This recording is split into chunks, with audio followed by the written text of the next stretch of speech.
Hey, what's going on, guys? Welcome to another episode of Politics and Wellness. I'm your host, Captivating Christian, and of course, I was back here jamming to my own intro. So sorry if you caught me a little off guard, because you did. I was jamming. Hey, everybody! Welcome, Patty Duke. How you doing, Smart Show? What's up, brother Nate? What's going on? All right. Welcome to everybody in the balcony or those who just pop in to watch. But thank you so much for tuning in. And let me just grab a little bit of notes here. Let's get started. Hopefully, everybody has had a great week or a great start to the week. This is ending of Gemini and approaching the dawn of Cancer. The best sign of them all because we're the most affectionate. Clearly, I said it. Um, but anyway, yeah, it's a lot of birthdays going on this week. My best friend, her birthday is on Sunday, and then my birthday is shortly after that. So it'll be a lot of bar pictures and drinks and craziness. But definitely all in great, of course, responsibility and love. And hey, we made it through another year. Thank God for that, due to COVID and everything else. But definitely, welcome, everyone. Glad to see you, even those in the balcony. Glad that you are here. So let's get into some things now that we got that out the way. We'll have a little bit of history. We will have some updates on a particular story that, thank you, Brother Nate, because I did not know anything about this story, but it has been updated. Also, we'll be talking about the Democratic infiltrators.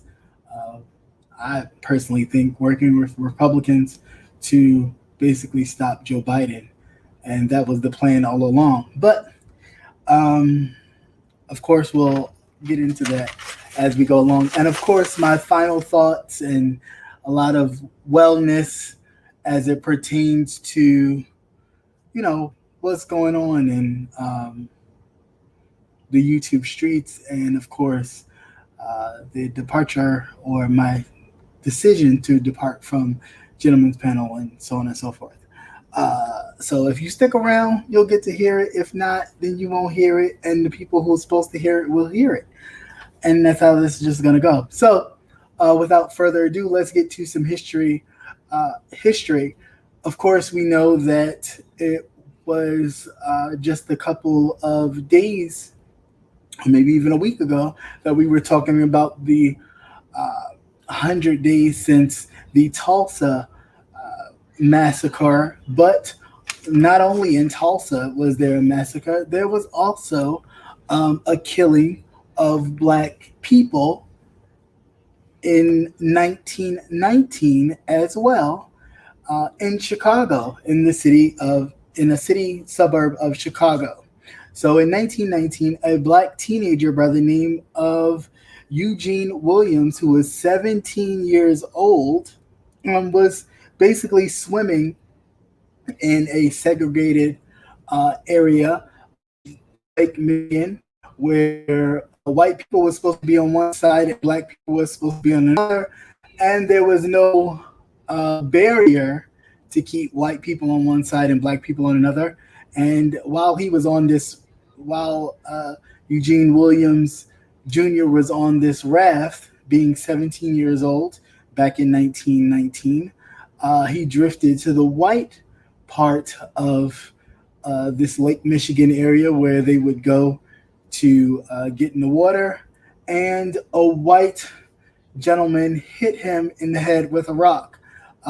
He was hit so severely with this rock that he wound up drowning and dying.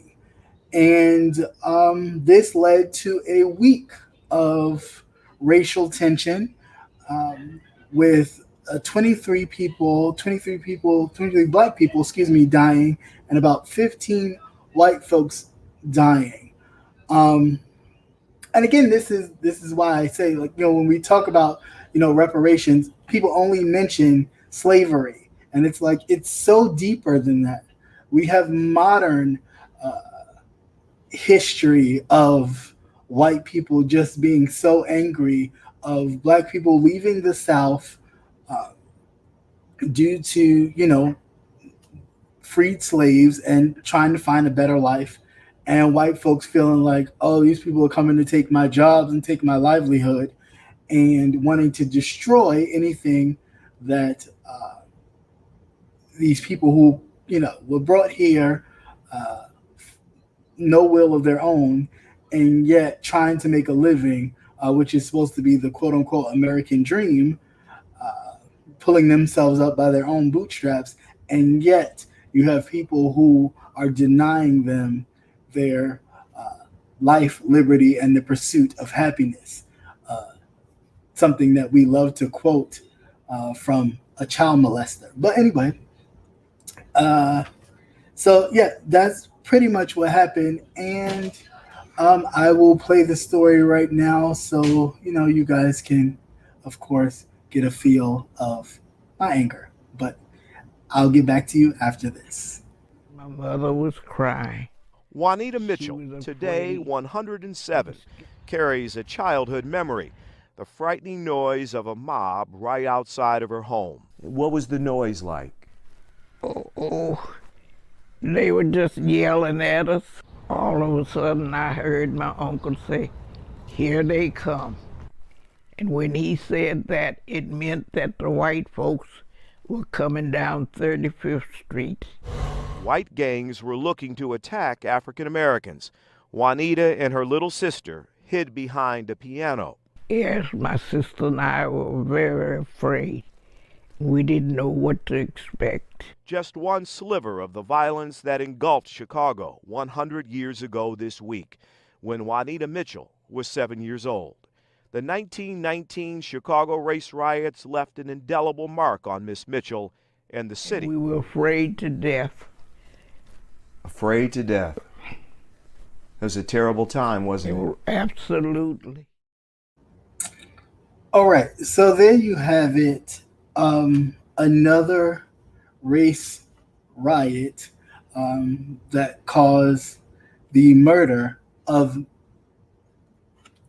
Americans. I mean, they say, only 23, but just like they only say in Tulsa, oh, it was just a couple hundred, and Lord knows the number could be far greater. So when they say 23, trust and believe it's a couple of, it's far more. So I'm not, I don't buy it, but whatever.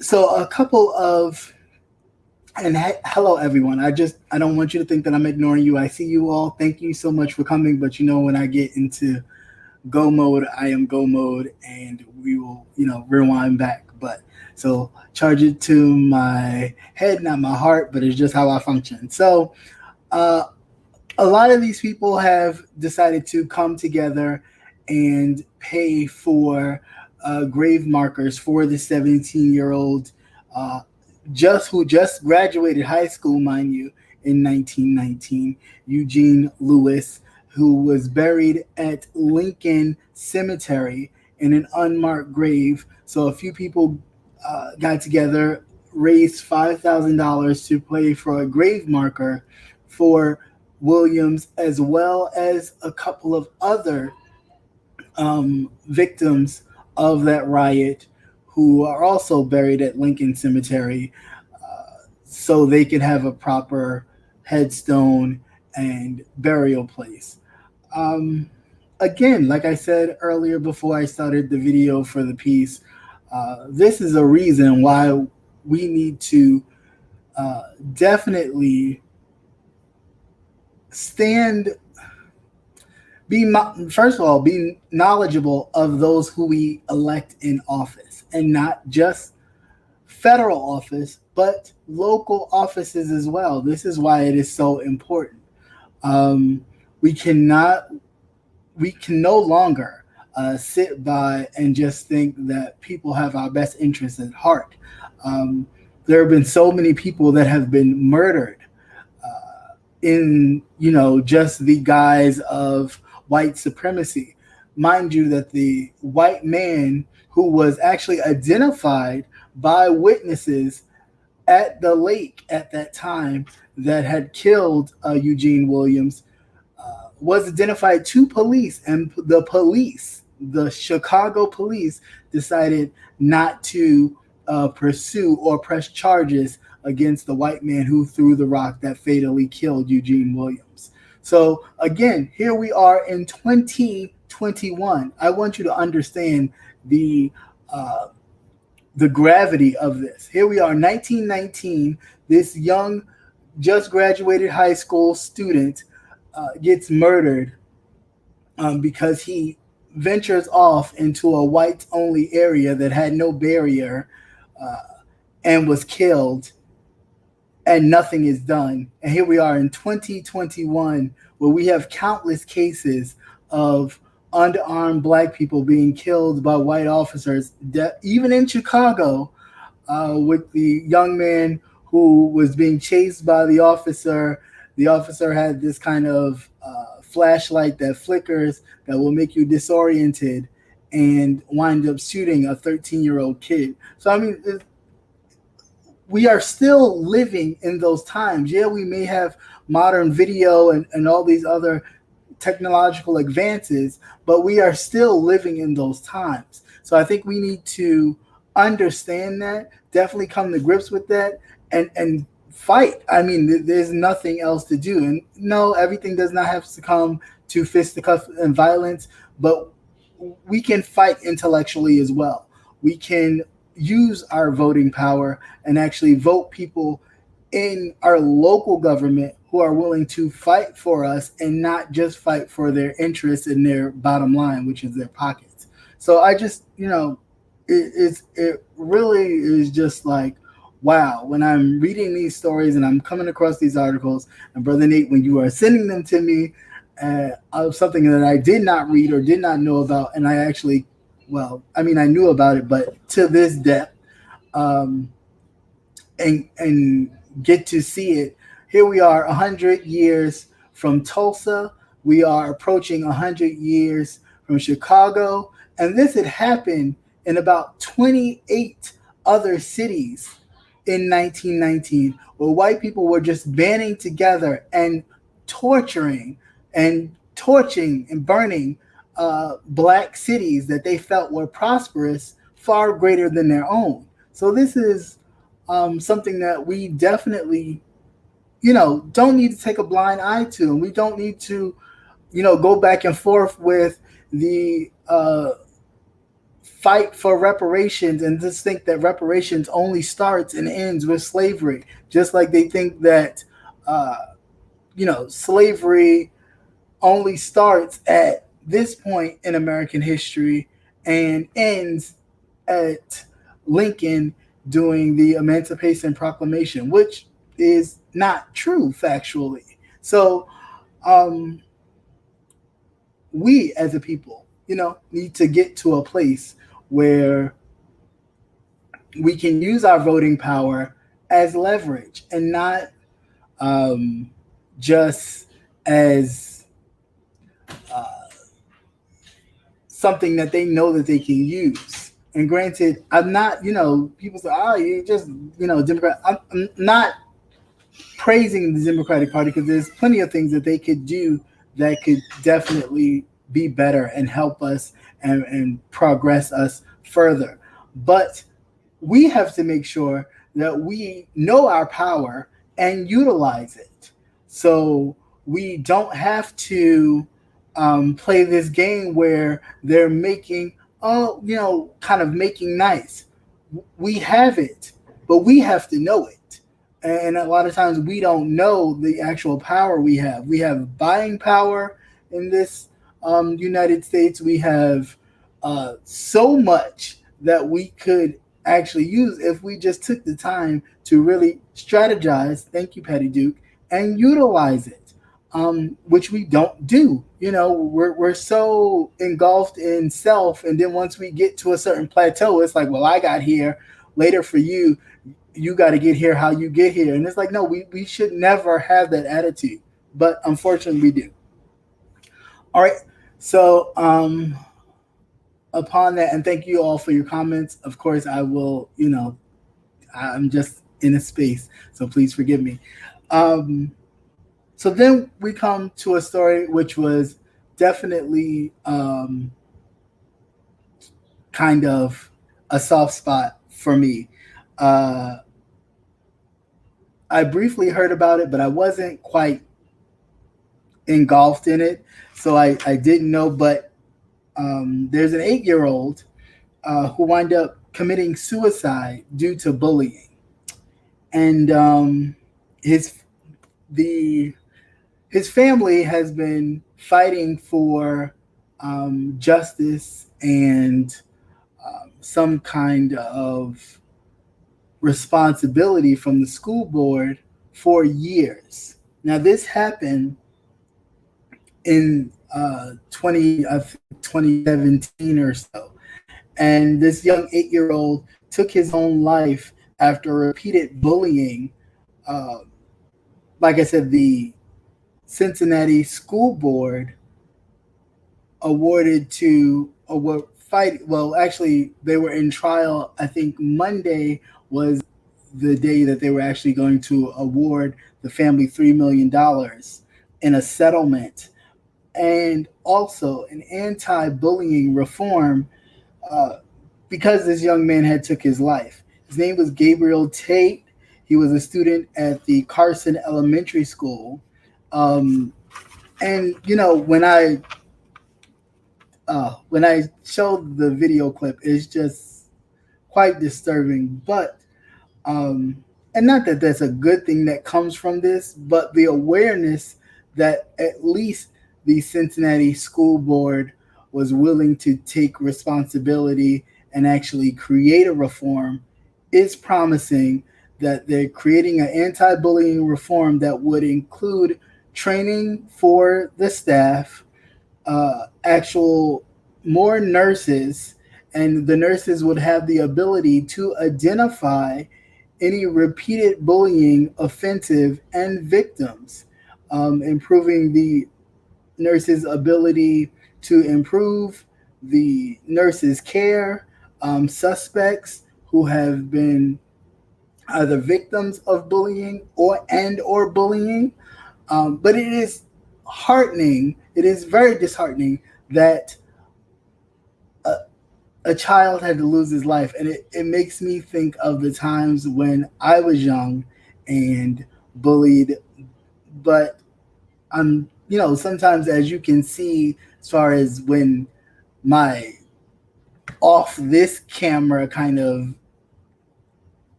person comes out, I didn't really take that. Like I really just stood.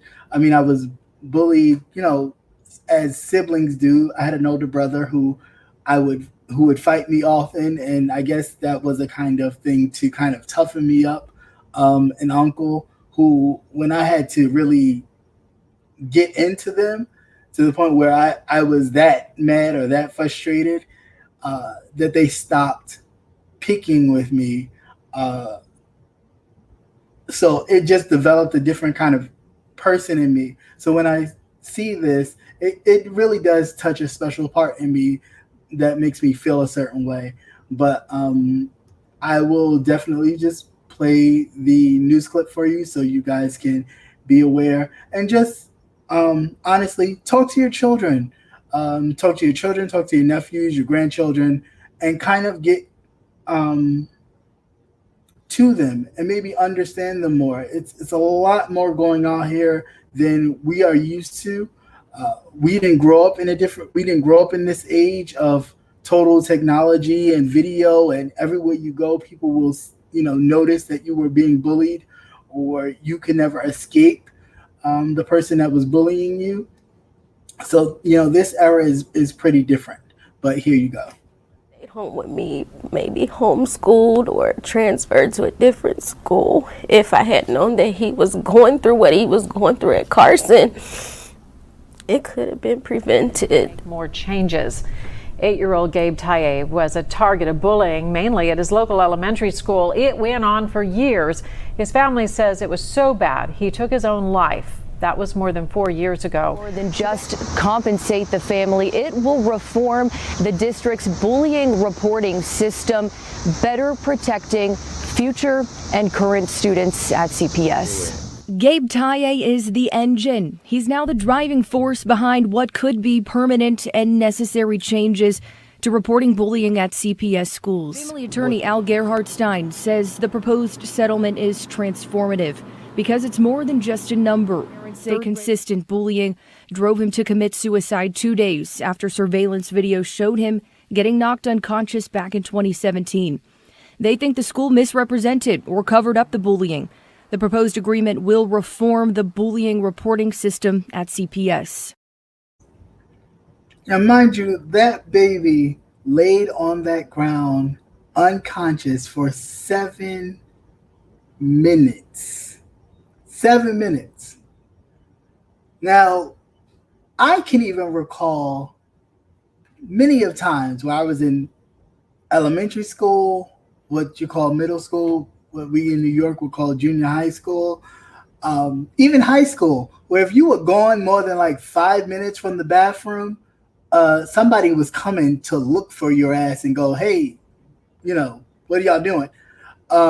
So the fact that this baby was laying unconscious for 7 minutes and not a soul decided to look for him or notice what was going on, is the reason why the school board know that they, excuse my language, but fucked up big time and have no choice but to pay this family. And again, here we go with pay them and they'll be fine, or pay them and this will all go away, is what we keep coming to. It's an impasse that we keep coming to as a people, that if we pay them, they'll go away, the story will get quiet, and we'll go on about our business. And we need to come to a place where their money is not enough. Their money is not enough. And because of this reform, this will, of course, aid other children who have been victims of bullying and, the school district as a whole. But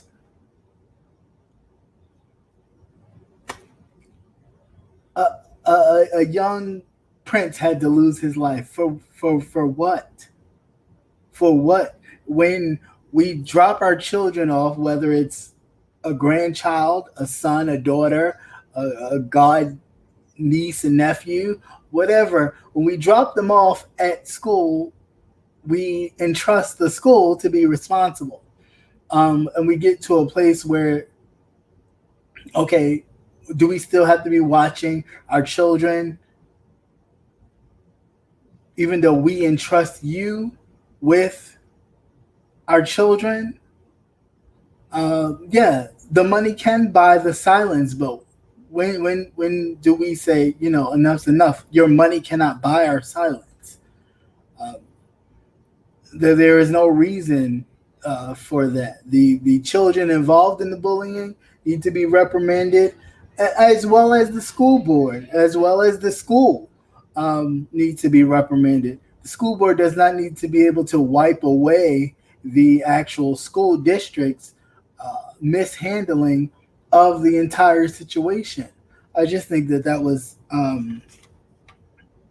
so crazy and so unfortunate that we are losing children to suicide because they feel like that's the better alternative than living their lives and having to go through this. And granted, I always knew personally that, the little bullying that I did get and that I stood up to would not last always. That eventually it would get better. But we have to understand that a lot of children don't think so. And that's where we come into play. We didn't just get here by circumstance. We didn't just, come into the world and be the age that we are. We had to grow we grew up too. So we definitely have to mentor more children, stop more situations, kind of be on the forefront. And I know a lot of times, we in this mindset of minding our business, but I don't know. I'm really, a believer in a village raises a child. And it takes a village because we all have different things that we can attribute to the raising of a child. So I definitely think that that's important. But um, in this vein, um, if you do happen to have a child or know of someone who is definitely dealing with bullying or considering taking their own life, please do not turn a deaf ear to it. There is a number you can definitely call to get help for that child or yourself. Um, I'm going to drop this number. If you needed me to repeat it again, I will repeat it twice. And if any moderators, Brother Nate, if you can pick it up, then just pop it in the chat for anybody who can pick it up later. And this is okay if you have children as well that, you may have heard some things of bullying and you want them to talk to someone. This number they do provide counseling as well for children. So if maybe they can't talk to you, they'll be able to talk to the counselor. The number is 800-273-8255. So that's 800-273-8255. Otherwise, talk at the end. All right. So please, we don't need to turn a deaf ear or deaf eye to any young person or any person that's being bullied. We definitely want to make sure that we are encouraging, that we are reaching out to help, because again, we are a village. Like at the end of the day, we are a village. We come from villages. I mean, although they try to strip every bit of ancestry from us and just make us think that we're just here in America, by ourselves, and wherever we came from doesn't give a damn about us. That number as well. We are not here by ourselves. We are a village, and it will take us to come together and help each other, regardless of whatever biases we may feel. We need to come together and help each other. All right.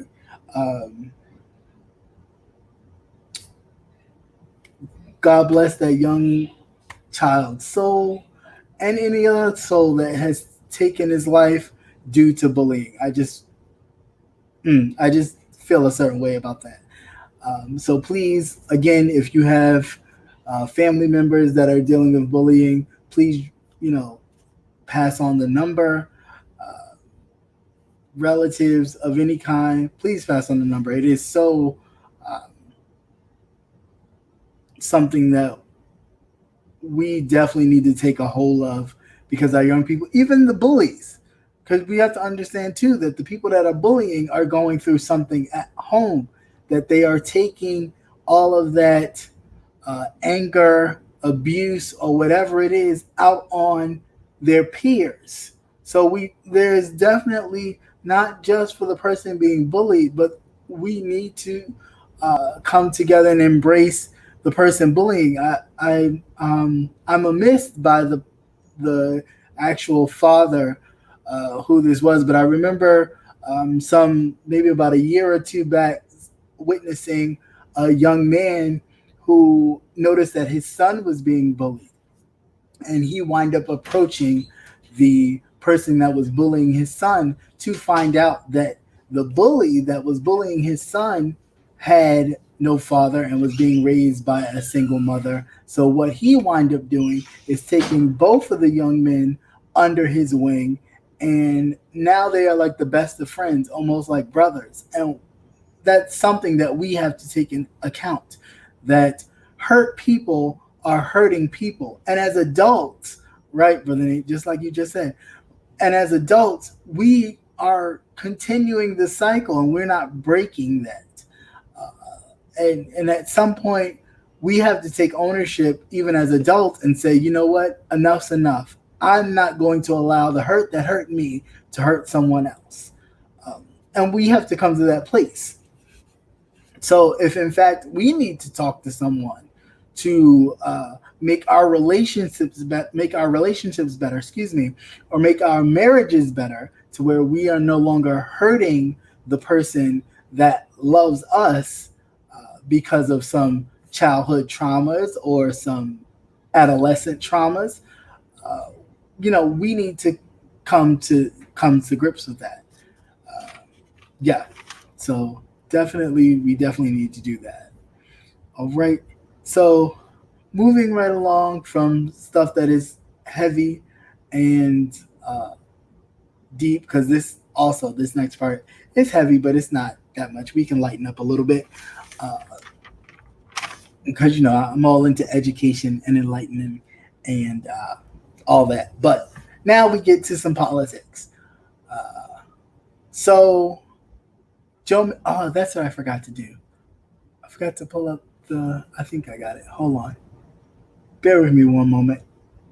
I know I forgot something. I was trying to pull up a video and I totally thought I did it, but it didn't pull up. And it just reminded me. And I don't think I have it here.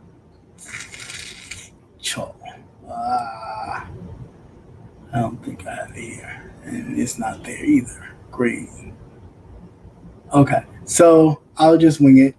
So anyway, basically it talks, what I was talking about was Joe Manchin. Joe Manchin is the West Virginia senator who is determined to block anything that has to do with voter reform and block the filibuster. Now, this is not a surprise as far as history is concerned. And the reason why I was saying that was because I was going to bring up a video, and too bad I forgot the clip, but I was bringing up a video of Dr. King discussing the filibuster as well, and that the filibuster is used to basically oppress the vote, to ensure that that old white men, or white men period, will continue to be able to keep Republican suppressive areas, just that, to suppress the vote of people of color, of Black people and people of color. And even Dr. King had an issue with the filibuster, even in the 60s. So here we are in 2021, and we are still discussing a filibuster from a Democrat, allegedly, who is in a highly Republican state. I mean, it's so high that nor Obama nor Hillary Clinton won a single, let me repeat that, a single county in West Virginia. Not a one. So if we can sit here and Joe Manchin can say all day that he is not thinking about being a Republican, he's never going to be a Republican, this, that, and the fourth. But West Virginia is one of the poorest states. Not the first, but one of the poorest states in the union, right? That's fact. So it's like, well, what are you actually doing for your people that are poor and without? Please help me. but you're so gun-ho to keeping your seat. And this is why there needs to be term limits. And I love some senators and I love some Congress men and women, but there needs to be term limits on these positions because they get to basically decide where their nation or where their state is going to be because they want to be comfortable in their seat. So he's willing to, although his state is completely Trumpian and he just happens to be a Democrat in a completely Trumpian state, he's willing to forego everything and say, fuck it, let it all burn down because these people support Trump. Mind you, this is the same Democrat that while Trump was doing all that he was doing, he had nothing to say.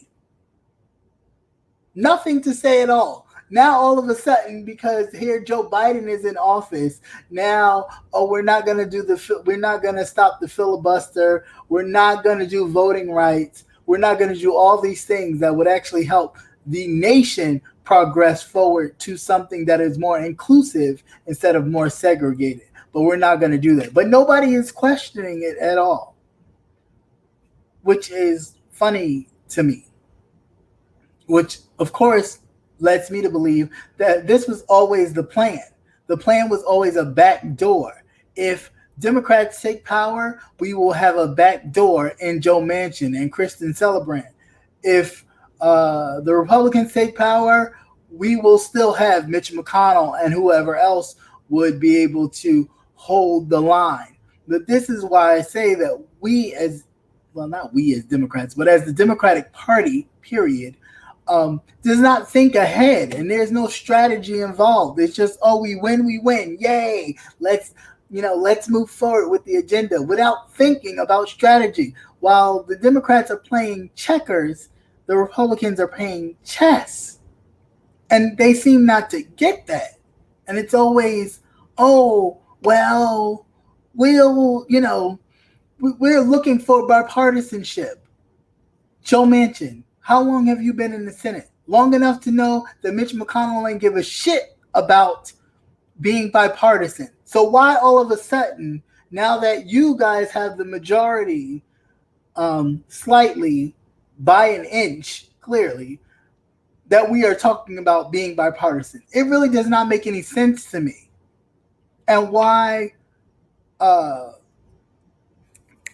Chuck Schumer won't call him out as, the head of the Senate right now is beyond me. But of course I know what it is, because at the end of the day, it is about giving the power to the others. And neither one of them want to do it because they're afraid of what may come from handing that power over.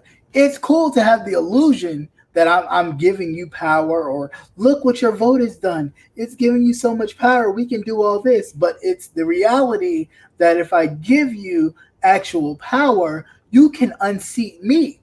And then I won't see anybody that looks like me in any of these seats. And that we're not going to have.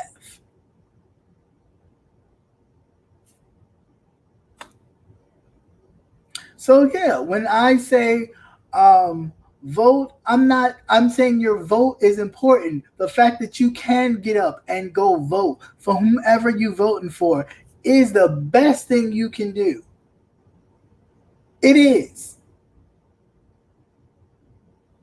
Because if you really thought about it, you would think about the ancestors that tried, that attempted to vote and were hung, murdered, burned alive, killed with no justice. And you mean to tell me you would spit on them just to say, oh, this stuff don't move me or shake me. There's nothing I can do. It's gonna still be what it's gonna be. And disrespect them like that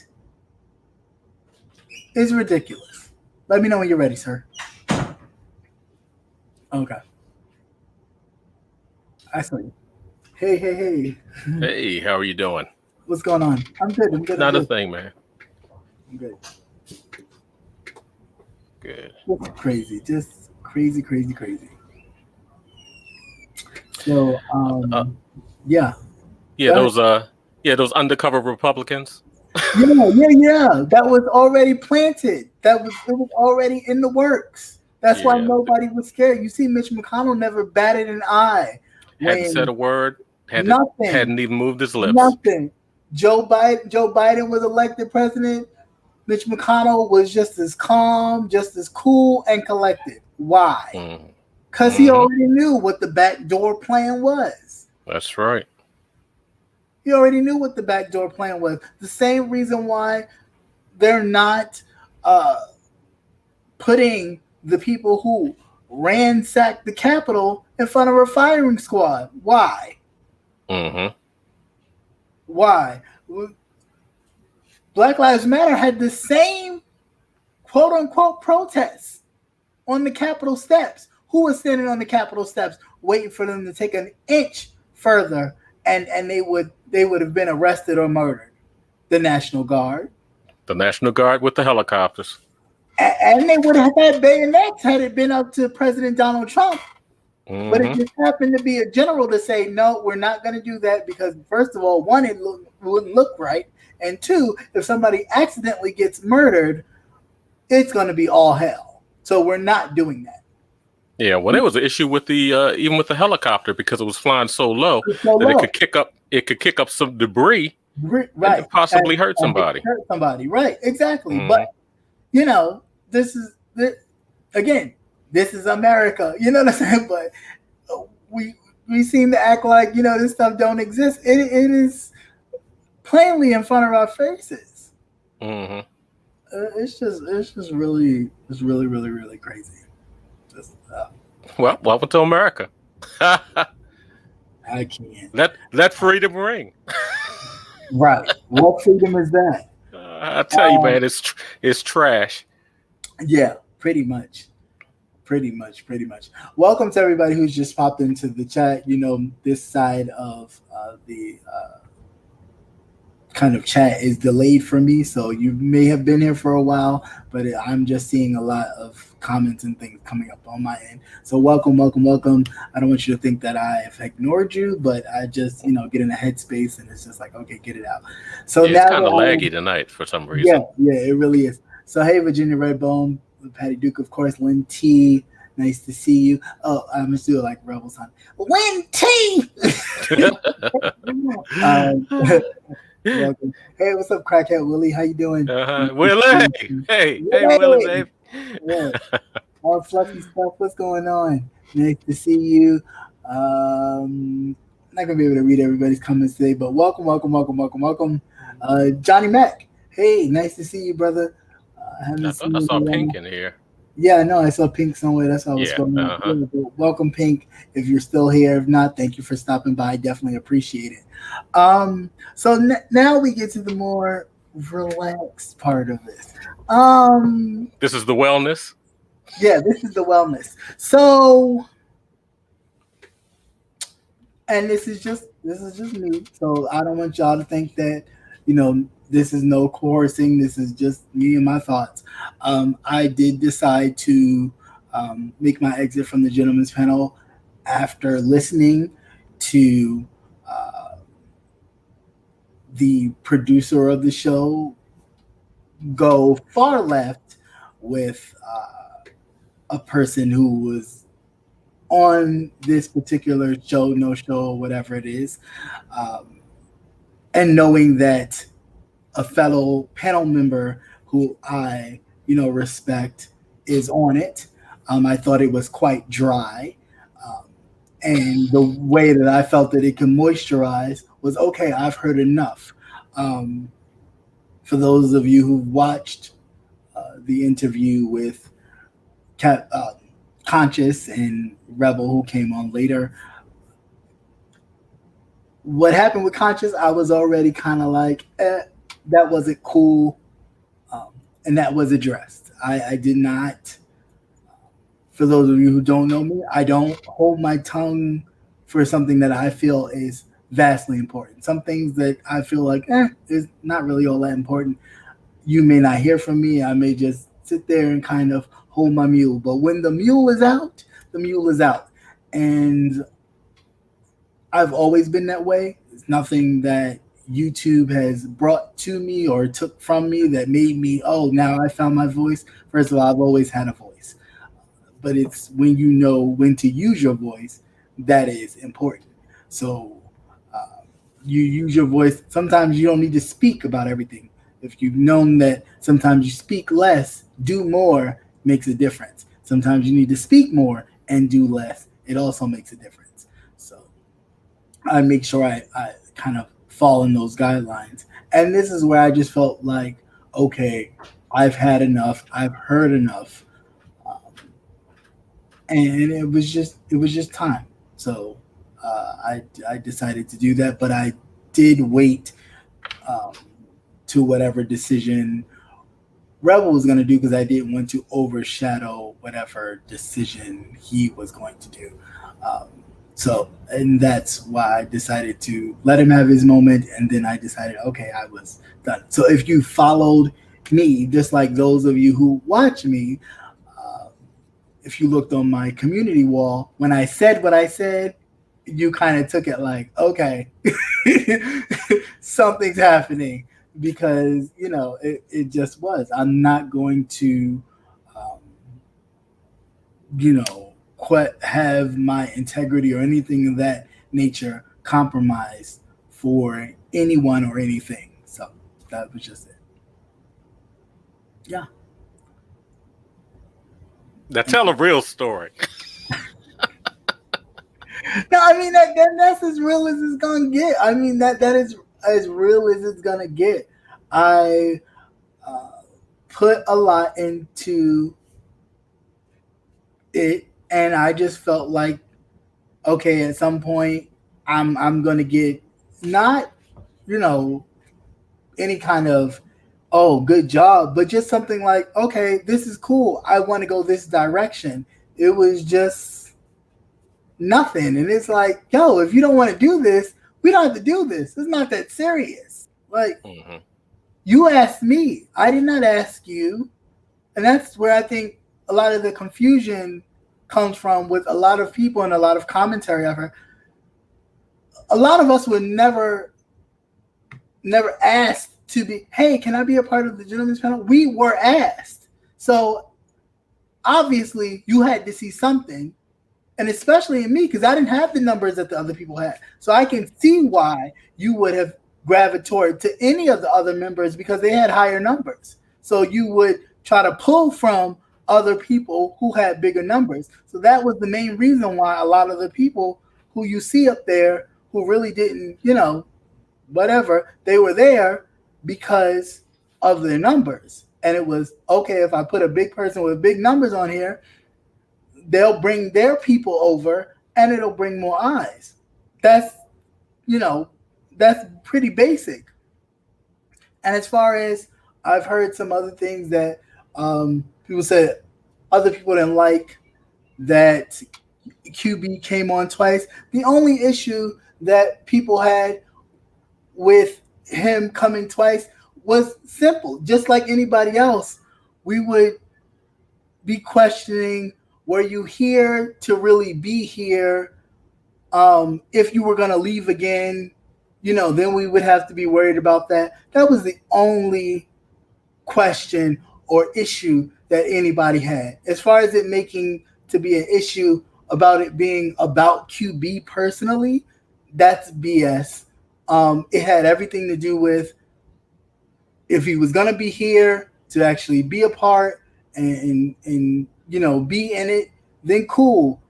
If it was not about that, then there would be some kind of I don't know. And that was it. Basically on a strictly just as far as if you're willing to be here to work and do what you need to do, then cool. If not, then that would be an issue. Same thing with anybody. If we're going to be co-workers, it's the same, thing. If you're here to do your job, cool, and we can all work together. If you're just not going to do your job and kind of lay back, that would be questionable. So the only reason why people felt, if anybody felt any type of way, they only felt some type of way because it was a leave comeback situation, and people did not want it to be you come back and then you leave again. So that was the only reason, and it had nothing to do with him personally. So for that to be even thrown out there, like people didn't want him on the panel or to come back again, that don't again putting stuff out there that is not factually true but tantalizing for an audience. That's my problem. It's like, just be factual. Just tell the facts. Like, you don't have to make stuff or put innuendos out there making people look like they were being shisty or backstabbing, because that was never the case. And I think that makes the whole panel situation or any panels moving forward kind of suspect, because you're putting so much kind of juicy gossip out there that's not actual based in fact, that makes it so annoying. Right. Flat out lying. Just lying. Yeah, call it what it is. Yeah, just lying. You know, and it don't make it, it doesn't make it look good. It doesn't make it look good. It doesn't make our purpose look good. It doesn't make, you know, the brotherhood in which we had for those members who look good, because there was no animosity. Nobody hated anybody. You may not have liked certain ex-panel members for the things they said or did, but nobody hated anybody. So to put those things, and a lot of those things were done after they exited, correct? Right. And so to put that out there, to as if people did not want or you know didn't see it for, no, we just didn't, people just didn't see the fact of the back and forth, that there would be a back and forth, because nobody would want to do that, and we're not looking for special privileges. So in that sense, if in fact a person was to leave because they felt they wanted to leave, then it was like, okay, I mean, you can't do that with a job. So then why, again, if we're talking about coworkers, you can't do that with a job. You can't leave the job and say, you know what, fuck it, I quit this job, and then, you know, think, oh, you know what, I'm sorry I quit yesterday, I'm gonna come back. That's just not how the real world works. So in that regard, and plus it was strictly voluntary anyway. Right, exactly. You know? Nobody's getting paid for this. Like, you know, nobody's getting paid for this. Whatever contributions the audience was given or anybody had gave was greatly appreciated. But it wasn't anything that was demanded from anybody. So everybody did everything on, you know, what they wanted to do. Like QB contributing the Gentleman's Panel logo. He did that. That's one thing I think that most people didn't understand, the diversity. Everybody brought their own thing with them. Yeah, exactly. And I don't think people got that, because I think they've seen a lot of these other groups that will focus in basically like the housewives or that type of niche type of thing. You know, they strictly discussing one thing. Yeah. No, everybody you know, their own thing, their own talents, and their own kind of eye on where they saw the panel going or where they wanted the panel to go, to a situation that a person had created. And whether or not the person agreed with it or just went along to get along, that's up to the person. I don't know. From what I do know and what I witnessed personally, it was kind of okay. We'll do it. But for me, if you didn't feel like you wanted to do it or you had reservations in doing it, then hell, just say so. Period. Yeah. Period. I mean, it's just, you know, the other intro I created, I didn't create that intro to get any brownie points from anybody. I just created it because I think we should have one. There's no reason why. Step up your pussy game. Right. Step it up. I mean, get it done up, bitch. Do something. Because it was getting to the point where everybody was creating these panels, and you want to be able to differentiate yourself from everyone else. Right, Yeah. you gotta compete. You can't live on the fact of, oh, we're the only panel here on YouTube. We're the only panel that survived the longest. Well, what does that mean? What does that mean? Somebody can make a panel tomorrow, but what makes you different from any other panel? Mm-hmm. And they do. Right, and they do. But this must be the season. Right, whether they mean to or not, it happens. Uh-huh. So it's like, well, what do you do to make yourself different? You have a vision. And then it's like, okay, well, if people can take your vision that you have and expound upon it, then why would you not look at it like, oh, okay? Because at the end of the day, to be very honest with you, at the end of the day, it would make, and I don't care, and I've heard, because I didn't watch, and that's honest and truthfully on both my parents, okay, that are resting well in heaven. I did not watch, but I did hear that it was something along the lines of, oh, I didn't find it to be lucrative for me or productive for me to have it on one channel. But why wouldn't it not be on one channel? And it had nothing to do with whether one person got more views or the other, because it would force anybody to come to the one channel. One channel. Now, question. So it's just like, go ahead. Go ahead. You on the roll? Yeah, go ahead. No, you good. I don't want to fuck up your flow. Oh, no, I'm good. Now, explain to me with the way that YouTube works. Now, if you were to put it on its own channel, correct? Mm-hmm. Would you have to go through the whole thing of having so many followers so that you can stream and everything? And how, if everything, and with the way that that you monetize it, it would have to be one person, and they would have to divvy it up. Well, okay. Well, yes and no. Like, okay, so in the beginning, it would really just be, we would be going live and it'd be a free for all. So there'd be no worry about anything because we would not be monetized. So we wouldn't have the restrictions of you can't say this, you can't do this, you can't do that, blah, blah, blah, blah, blah.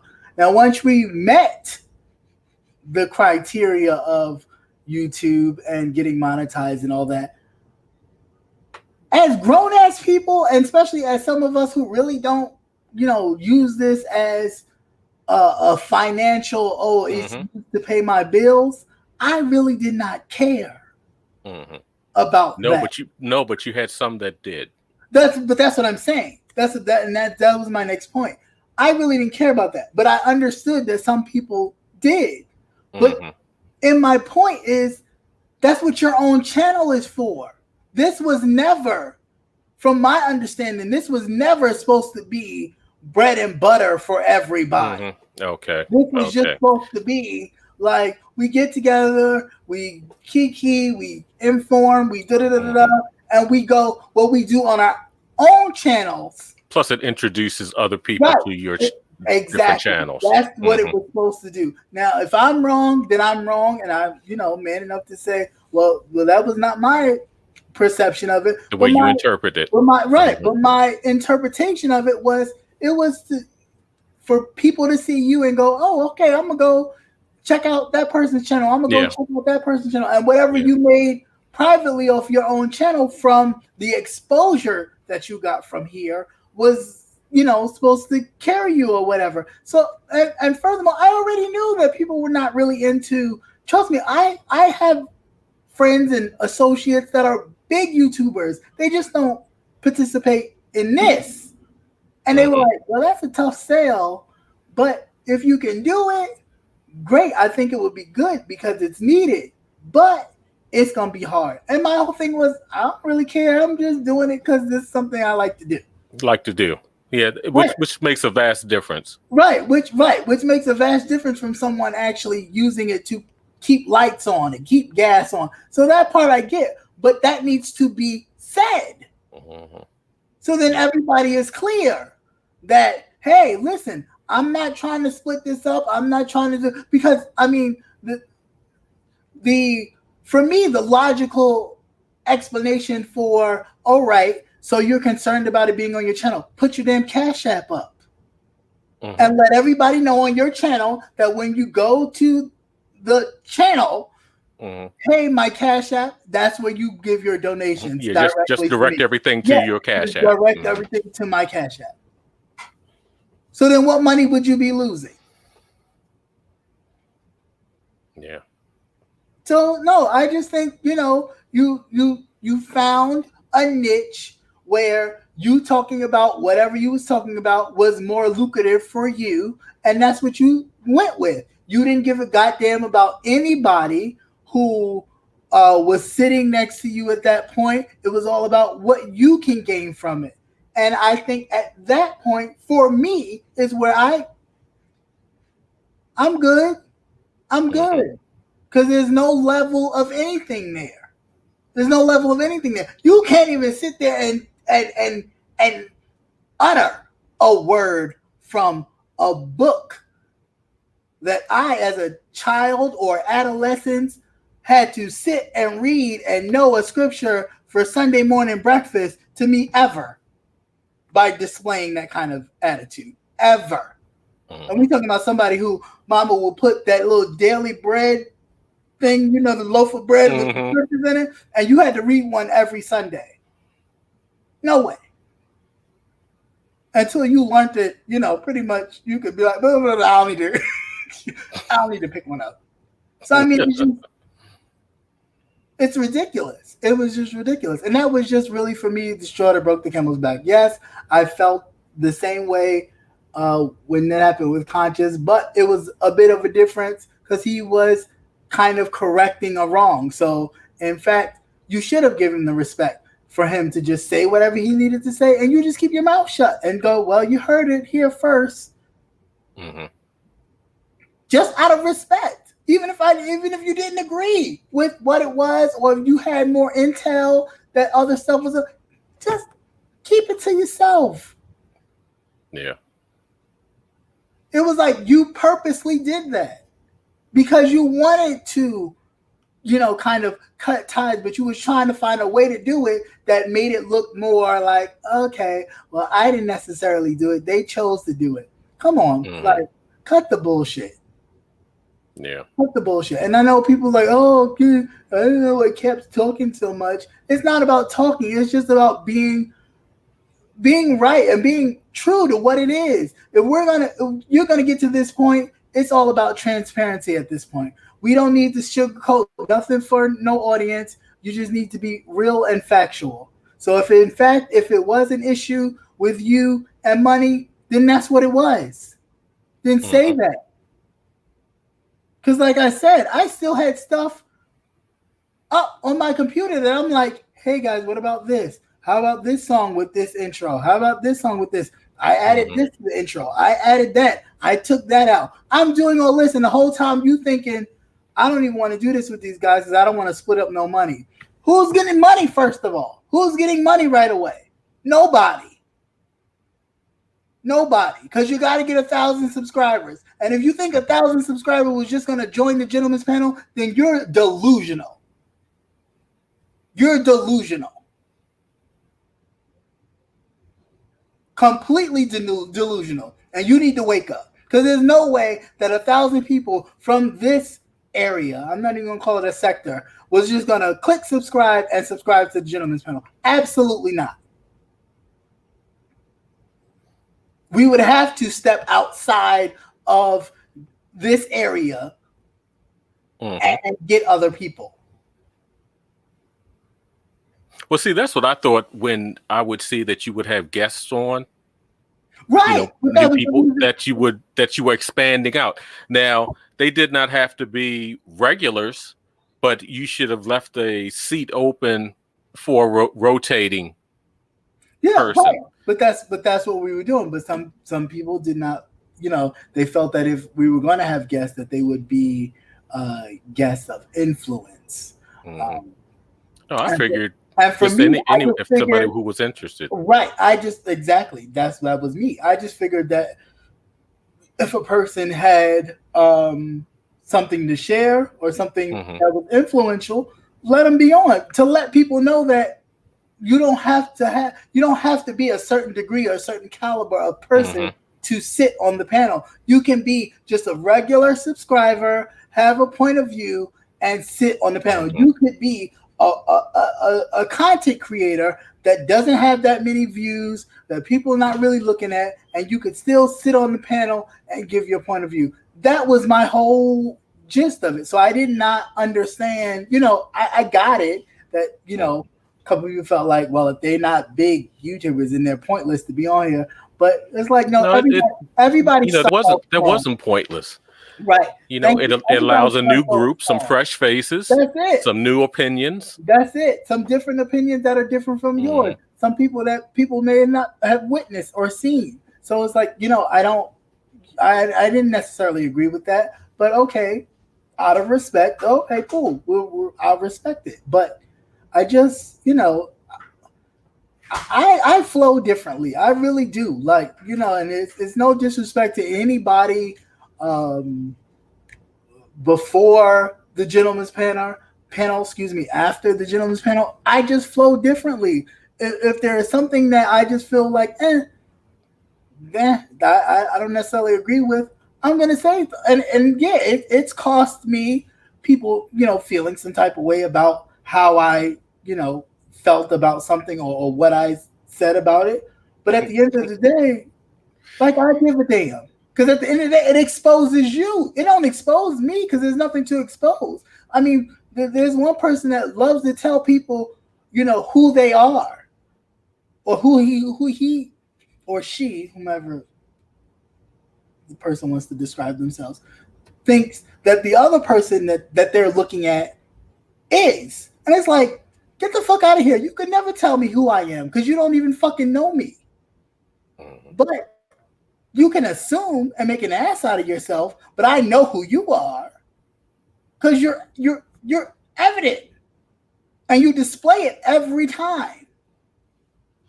When you get into it with somebody, you display exactly who you are, and people just sit back and either watch you and praise you or watch you and go, that's a whole damn fool.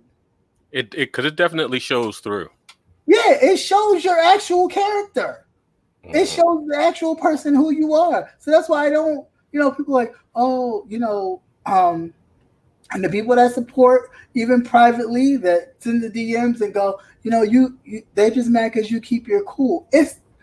I just don't. It's like it's an off button here. One, that's mainly it's an off button that I don't take it with me. When I close this shit, I don't carry it outside of whatever.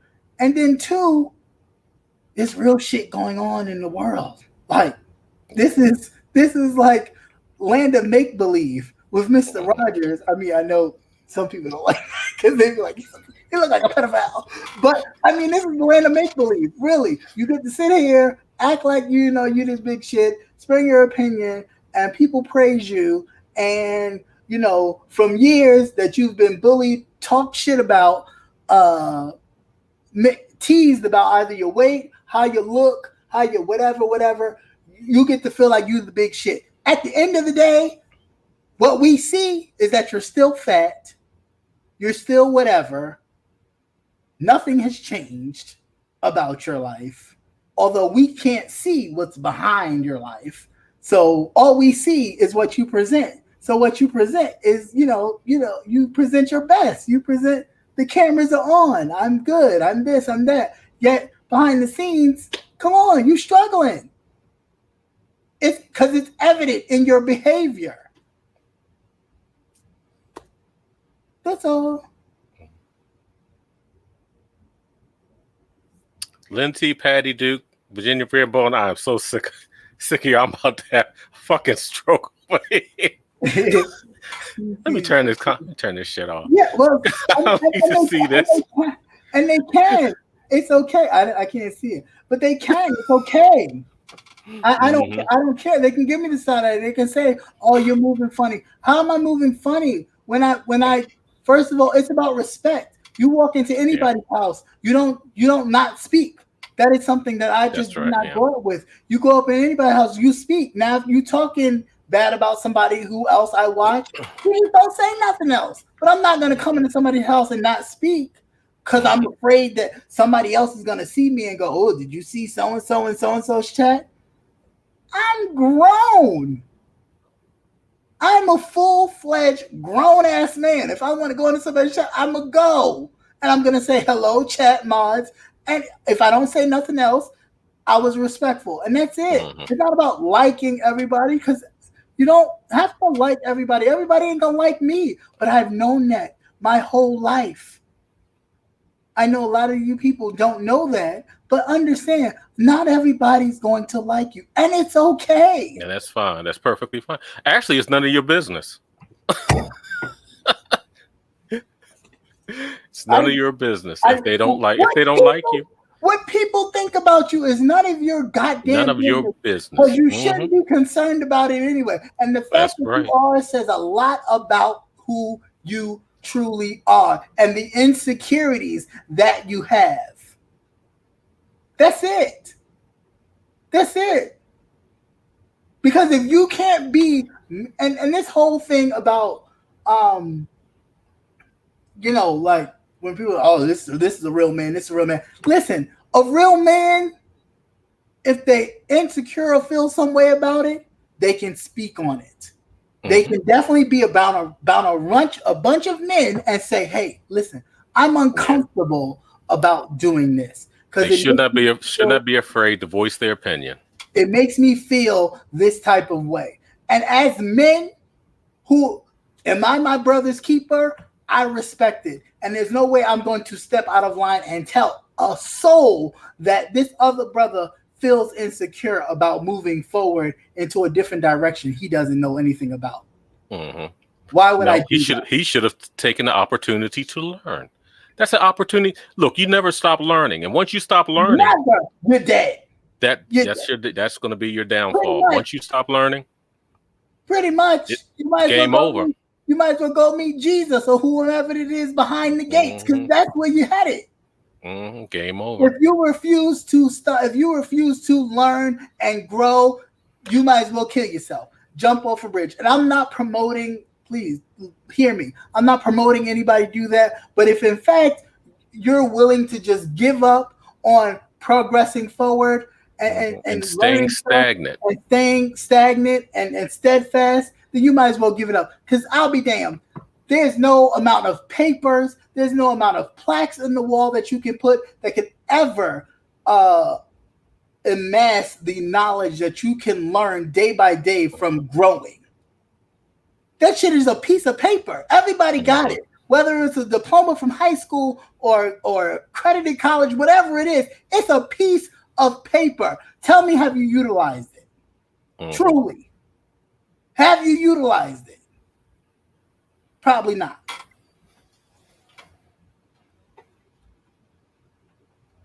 And again, you could tell by the way people move that they don't really utilize it. Because somebody with any kind of business degree or business attributes would have easily got on that and would have been able to market it, promote it, where everybody's channel would have been popping without moving it further from any kind of, we need to progress it or change it.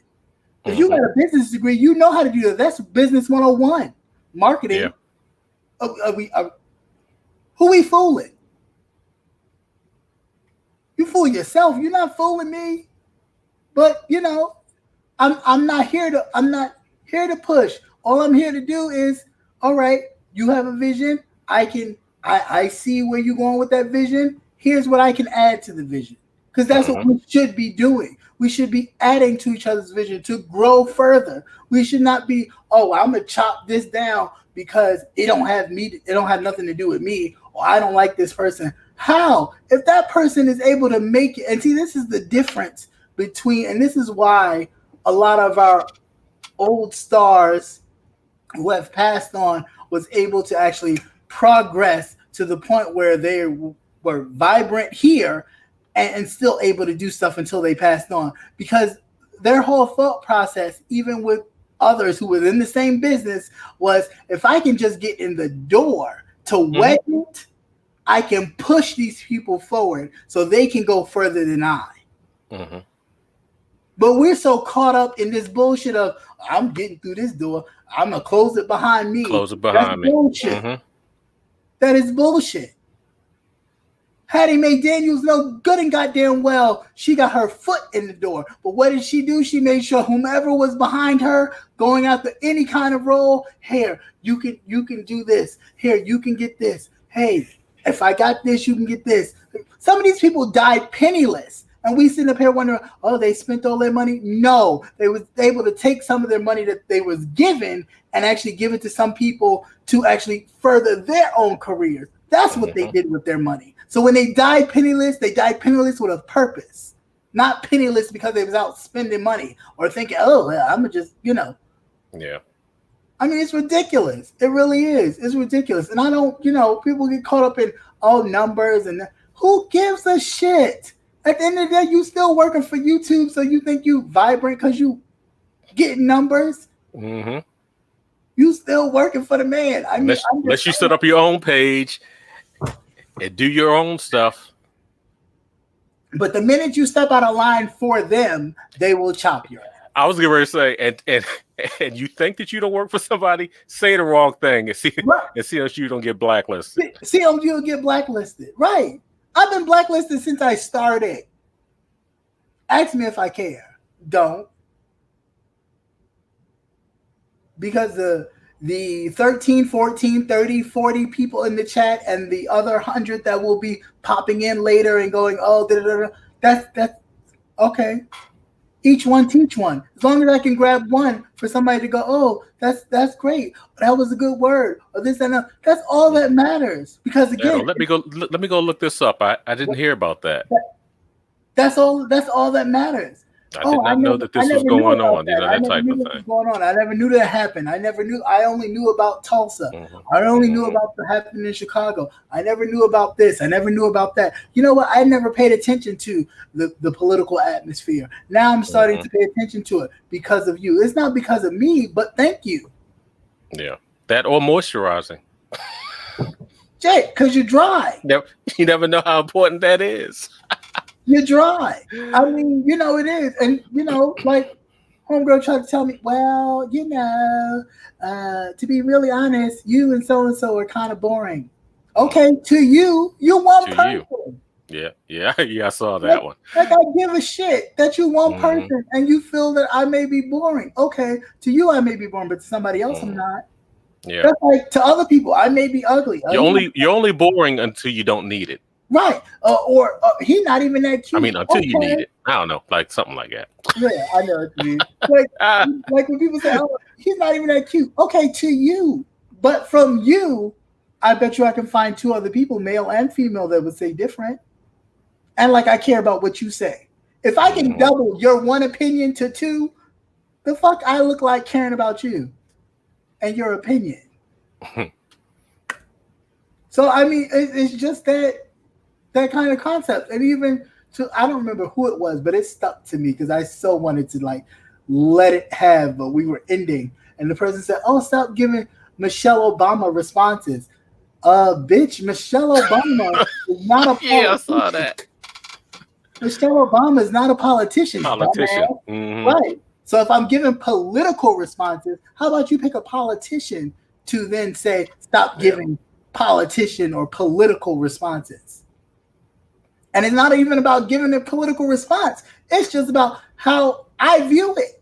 Now, if you want to see somebody else's view and you want to hear a different kind of, more raunchy, more motherfucker bitch, all that really is just a word salad of a low vocabulary or just low vibrating, go ahead at it.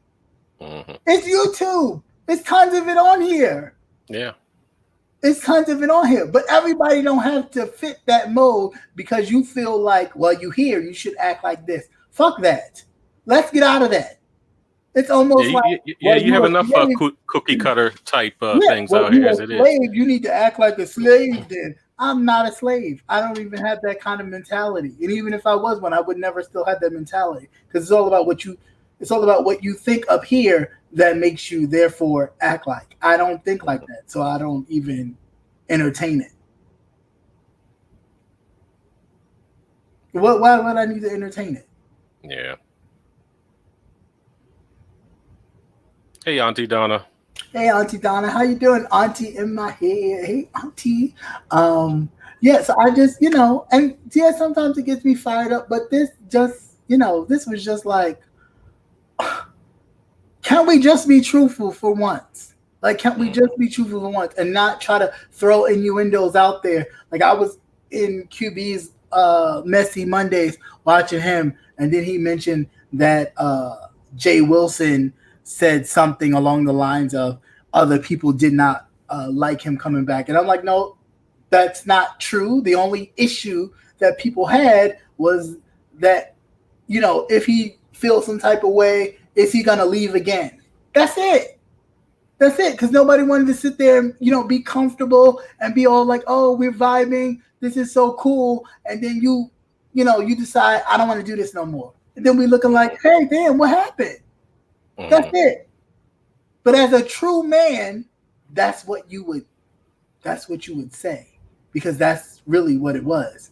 But for you to be messy, hey, man, some people didn't even like that you came back or even like you. Who? And if they did, that's their business. Let them tell it. If that was their story, then let them tell it. You don't need to tell it because people didn't like how you functioned as far as business. I have nothing against the man personally. Personally, I don't know him. We were just co-workers, right? Right. But even in the fallacy in him saying that, the fallacy is this. Do you not have a relationship with your co-workers? There's one co-worker, when you go to work, you hey, so-and-so. You may not talk to everybody. Yeah. You may not have that same kind of rapport with everybody, but there's one person in there that you have that rapport with. So to say, then we're just co-workers as if we're just sitting at the computer and nobody's talking to everybody, that's bullshit. So when did it become work and not a an idea? Oh, that's because it was a defensive mechanism to help him feel better about people when they came out talking about it. Because we agreed not to like downplay other panel members and stuff like that. And I'm just basically talking about the function and the whole mechanics of it. It just it wasn't like it really don't make sense. It's an oxymoron. If you want to sit here and say we coworkers, but coworkers even have relationship. Yeah, so because it already seems as though he had already separated. Yeah, but himself from everyone else. Right, because when you say that type of thing, you've already divorced yourself. Out. Yeah, you've already checked out. But then just say that. But no, you didn't want to say that because you wanted to keep this going. You wanted to keep this going. And mind you, myself, others was like, hey, if you want to let it go, cool. We can take this and really, because it has potential. It does. Yeah, it does, and it still does. Other people trying to utilize it. There is a need for it. Now, even if y'all had taken a hiatus for the summer, since people have other projects and things they want to work on, you should have just taken a break for the summer. And like I was saying before, the fact of having an open slot where it was rotating, you constantly have people coming through. You never know who you may come up. An audience. But the thing about it was, I did not want, and that was my thing. My push was to have it on one channel, so people would not say, well, you know what, it's gonna be on so and so's channel. I'm not going to that channel, but I'll go to everybody else's. No, go to the show. Participate in the show. You don't get, when the View comes on or when the Talk comes on or whatever show comes on, you don't get to go, I wonder who's hosting today. It's gonna be on social channel. It's on channel whatever it's on, and when you turn on it's always there. And that was also a hard thing too, because if you didn't pay attention to who was hosting it the next week, you had to hunt around for it. Yeah, right. And you couldn't just type in. Right, because if I'm not following you, you know what I'm saying? With all due respect, if I'm not following you, and not that everybody has to follow everybody on the thing, that's not what I'm saying. But if I'm not following the person, then I wouldn't know. You know what I'm saying? So then therefore they would lose their. So to have it on one station, therefore, whether you following the people or not, you still are there. Like, I just did not. It just don't make no sense. Because if you're making money on your own channel, what the fuck you need that for? Yeah. But if that's making you the most money. Look, anything that puts you out there, if you're in that mindset, of, you want to keep money coming in, it's advertisement. It's advertisement. How are you going to pass that up? But that's all it is. It's advertisement. Then it's like, okay, then if that's the case, you step up your advertisement. You step up your promotion, which can be easily done because it's on one platform. That way you can easily step up your advertising. Even if you just advertise on your people for your platform and your people to come and promote your Cash App or whatever it is, you could still do that. So again, it's the tunnel vision of only looking at self and not looking at something that's your vision, because your vision should be bigger than you. Because clearly, if you believe in God, then you should know that God is bigger than your vision. So if you truly believe, then your vision should be bigger than God. But if so then that's contradicting. Then you don't. So your faith is not as strong as you even think it is, because it's evident. That's all. I'm just confused. Just confused. Well, regardless, it's a learning experience. Yeah, it all is a learning experience. And you know what to do. Yeah, it's all, at the end of the day. And you take what you can take from it. And wellness part, it is all a learning experience. I learned what I did. I don't take anything from it. As far as anything bad, it was all good. Whether it's good, bad, or indifferent, I learned a lot. I appreciate it. I am definitely humbled by the invitation to be a part of it. I definitely adore and definitely very appreciative of all the new people and faces that I've come across, the people I've able to touch and motivate them to vote, to be a participant in their political processes where they live, to even be engaged in what's going on in the news cycle and all those things. Thank you. But, as far as all the other stuff, trying to, kind of spice stuff up for, people to have, something juicy to talk about, that stuff, come on, that's so childish.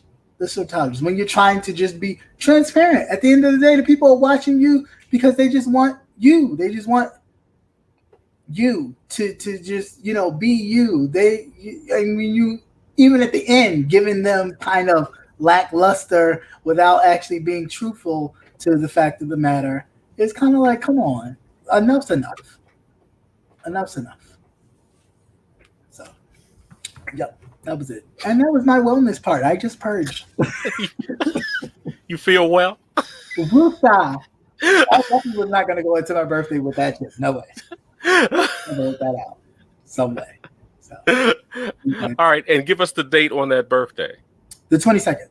Okay. The 22nd. Yep. Okay. It is a double 2, so it is definitely a fitting twin day. It is the first day of Cancer, so get into it. So I do have a trickle of Gemini because I was born literally at 12:01. So you one of those really deep down to the time and all that stuff. Only because I know, because I looked at the birth certificate. The long one.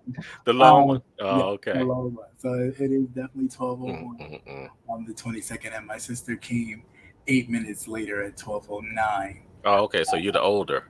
Yeah. Okay. Yeah. So, and like I said, no, this ain't no, I'm not, great as a conscious, but that was just like, again, like I said, a scalping. He's like, I don't scalp people. If you got it up there. I'm just waiting for the holy wars. Jesus Christ. I'm like, oh my gosh, it's about to be a whole kind of, something. I was like, yeah, I thought they're going to be calling up Hogwarts. Yeah, and the right. Like he's from Hogwarts, Hogwarts and the Vatican. Go ahead. I was like, oh god damn. I was like, It's like, don't he take a breath? My goodness. No, he didn't even stop. But I know it didn't miss a beat, and I'm like, oh. Yeah, but I kept looking. But that's why I said it. That's why I said in the interview, like I knew it was coming. Like I knew. I know. But then to drag the children into it, you know. I drew a line at the children. Yeah, I do. Yeah, I do. I mean, I just feel like if you could just do, if you could just do you or the person that you're going against, then I'm cool. Yeah, with that. But when there's children involved, or when you're dragging, Hermes had nothing to do with that. Just crazy. Hey, Miss T. Velocity, how are Miss you? T. Yeah, but it's. I mean, it's a hoot. In the comedic part of it is fun. Yeah, but I laughed my ass off. Yeah, the comedic I thoroughly laughed my ass off. Is definitely very funny. But the other part is definitely like, bro, you up there, and where you should be, giving wisdom and encouraging and doing all those things, you're not doing. And it's not just him; it's a lot of older content creators that I feel like, granted, you could still, laugh, joke, and get on people, but you still should be encouraging and promoting some sort of difference. Like, hey, you're older. You didn't get that old for no reason. You know what I'm saying? With age comes wisdom, and you should be able to use some of the wisdom. Not really. But I'm saying you should be able to use some of the whiz and less dumb. You know what I'm saying? Some people just lock up. Some people just doing the more dumb. Because I wonder why a lot of them, it's like, how the hell you make it this far? That's what I'm saying. It's just, your ass should have been gone maybe about 15, 20 minutes after you were born. Because if you like this now, god damn. I mean, some people should have just been napkin babies. I mean, I don't know. Yes. Left on a sock. Left on a sock. Left on a sock. Somebody's wardrobe, just somewhere. Other than an actual human. A blue dress? Something like that. But, since you're here, you're here. But make the best of it. Kind of enrich someone. And not just with, with actual truth, with actual sincerity. Because people, are going through a lot. You never know who you may touch. You never know, what your testimony may bring. And, sorry to bring it, down to being somewhat churchy, but it's true. We are all testimonies in some form. And it's like, we never know, what our testimonies may bring to somebody. So it's, we should never lose sight of that. And again, like I said, it's fun to laugh and joke. Hey, I grew up like that. I grew up with the, as older folks would say, the dozens or whatever, where you cracked on your friends and you did all that.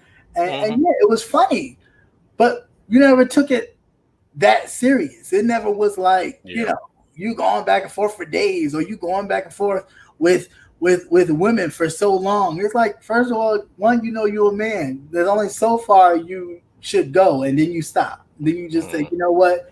Go ahead on. Like, you keep going. I'm gonna be over here doing something different, totally ignoring you, but you're not gonna keep going back and forth like that. That's just ridiculous. Just let it go. But again, it's all how you look at it. How you look at it. A lot of it has to do with the different kind of inspirations and the people in your life.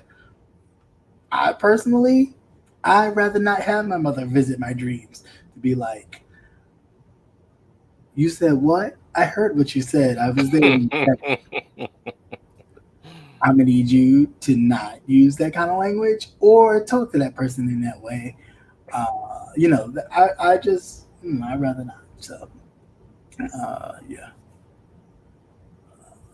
What happened? Let's go back and read some of this. Hey. Yeah. I mean, pretty much. Sorry, not sorry. But again, like I said, I'm not mad. I just had to get that out. Like I didn't. Had to purge. I didn't, too much. I didn't do too much on other people's channel because it's not for them. I'm not here to make. Actually, it sounds like you needed a bottle of citric magnesium. No, I was never constipated. Yeah. Never constipated. I just ain't nothing like a good one. It's just like picking your battles. Like, people are like, oh, you're on pins and needles. Not pins and needles necessarily, but just picking what was worth actually speaking up about and what was just like, it's not worth it. But at this point, it's like, come on. At the end of the day, it's about respect. And we have to respect each other. We may not always agree with everything everybody is doing, but it's about respect. Simple. You can't disrespect somebody for being them or doing what they do. That's what they're doing. That's what they do. If I'm sitting with you, I have to respect what you're doing. I don't have to agree with it, but it's about respect. Just like you would want somebody to respect you in your relationship, whether it be same gender loving or whatever it is, you expect people to respect it. It's the same thing. You don't got to like it, but you're going to respect it. Respect it. Mm-hmm. It's the same thing with people. You don't have to like what I'm doing, but you have to respect what I'm doing. And in that respect, there's only but so far you're going to go, and then you're going to let it go. But you keep picking, you're coming after my pocket. Mm-hmm. Whether it is or it isn't, you're still coming after my pocket.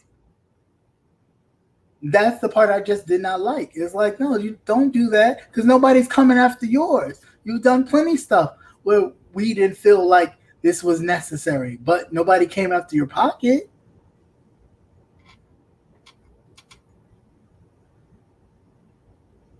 Right, and every battle ain't yours. Ain't yours to fight. Mm-hmm. Right. But you would know that if you were so close to the Lord. Mm.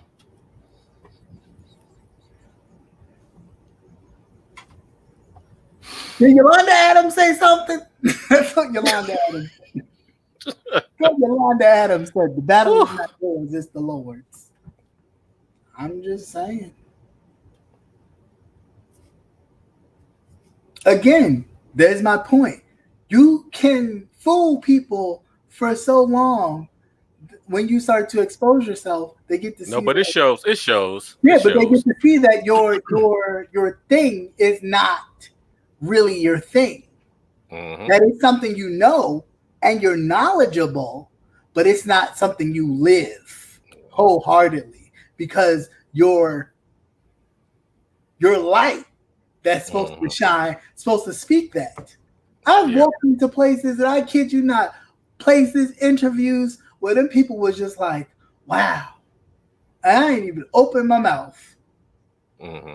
That's because what's in me shines throughout. And I don't, and there's nothing to boast or nothing to boast about because I'm not. I'm very humbled about it.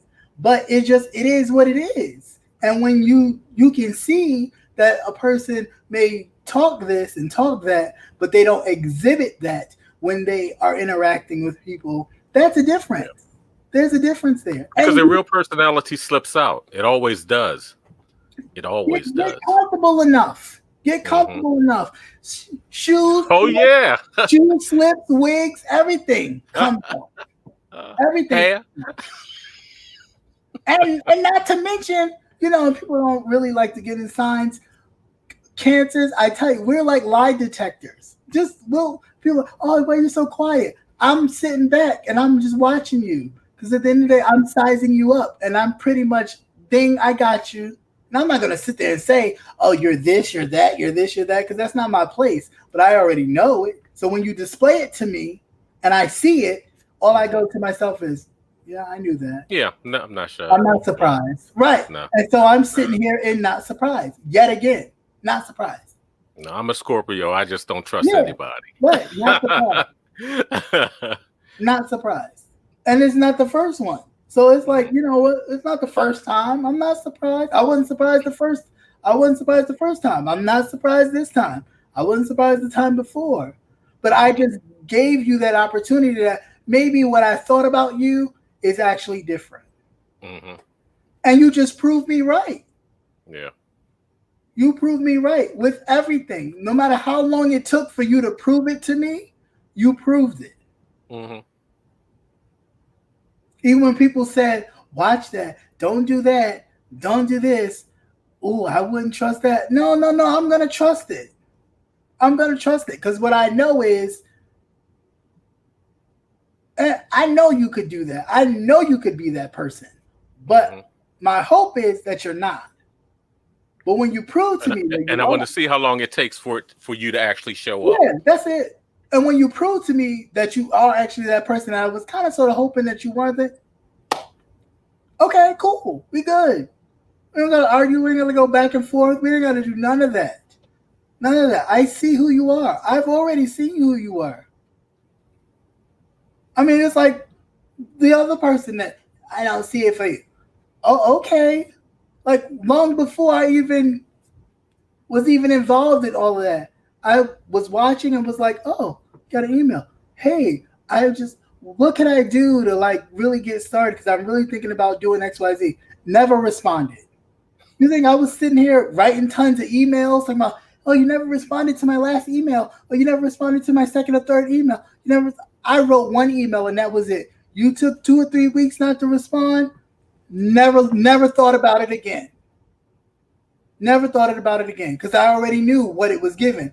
But you didn't respond to it until after you saw other people embrace and then you responded. By that time, it was too late for me. I was already, thank you, but no thanks. I'll figure it out.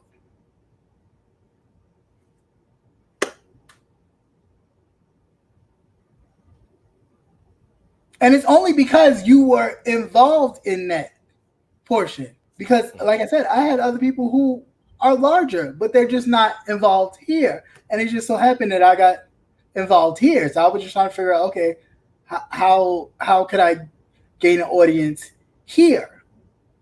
Just curious. But because you didn't, for whatever reason, okay, cool. And again, it was no anger. I wasn't mad. It was just like, okay, I see it. I don't need nothing else. So then when we got the dismissal as whatever you think it was like I wasn't that pressed anyway, but thank you. I really was just one, speaking my mind, two, had nothing to do with you, but you took it personal, so then okay. Mm-hmm. But if the shoe fits, wear the heel, honey. I can't, because I won't, because I don't wear heels. But if the shoe fits, wear it. That's all I can say. I mean, I wasn't, but, that's just like going to church and the minister's preaching and he's touching an area in which it pertains to you or you feel it pertains to you. You take it, you meditate on it, and you utilize it in whatever way you see fit. Do you go up to the minister and go, you disrespected me talking about, how he know he was talking about you? He only know if he was talking about you if you say something, right? Right. So when you speak upon it, then the person knows that they hit a button with you. Yeah. Make it make sense.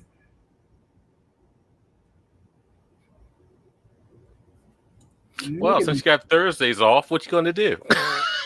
Relax. Wholeheartedly. Relax. But yes, Thursdays are free and clear, so I'll be relaxing. Yep, and that's about it. Until,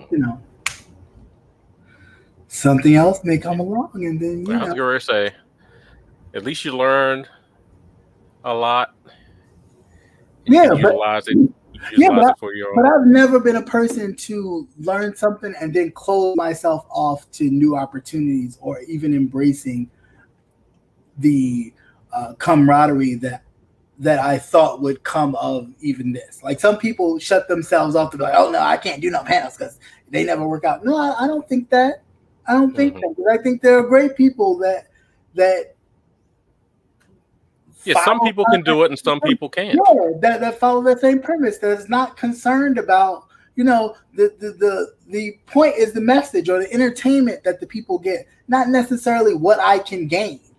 Because if you can't gain it on your own, then you're in the wrong place. Because if the most you gain come from other people sitting on a panel, you're in the wrong place. And I'm just saying.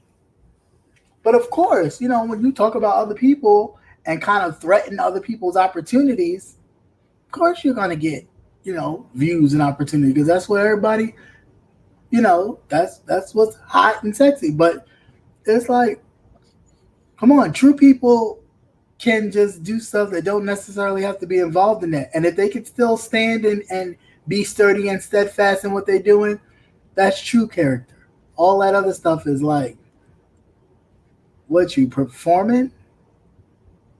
Oh.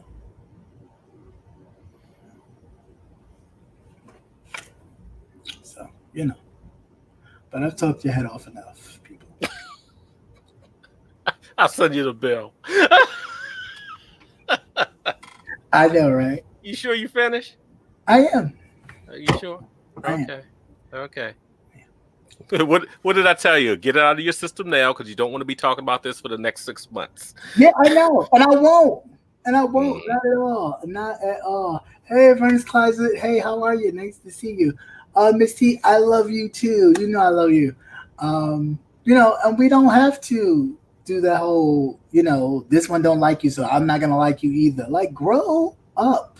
Grow up. Grow up. Grow up.